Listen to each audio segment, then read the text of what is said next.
Channel 5 Eyewitness News at 5 starts now.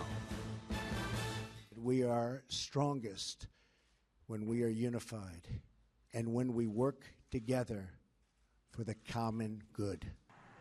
Major shootings rock the U.S. today. A gunman is dead and several people injured following a shooting at a congressional baseball practice in Washington, D.C. And on the other side of the country, 4 people are dead after a gunman opened fire at a San Francisco UPS warehouse. But we start today with the shooting in Washington.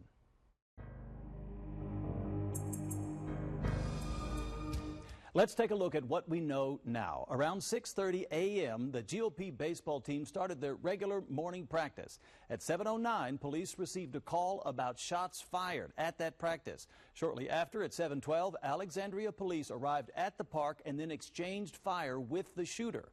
By 8:23 a.m., that suspect was in police custody, and at 11:36, the president confirmed that the suspect was dead. Now, that suspect has been identified as James Hodgkinson. Let's learn a little bit more about him. He recently moved to Alexandria. He owned a home inspection business. In 2015, he made a Facebook post about Representative Scalise.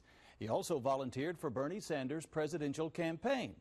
Now, let's talk about the victims. In all, 5 people were hit this morning, including House Majority Whip Steve Scalise of Louisiana, who was shot in the hip. Representative Jeff Flake, a Republican from Arizona, was at that same practice, and he talks more about what he witnessed. Steve Scalise was on second base, playing second base, fielding balls, and all of a sudden we heard a very loud shot.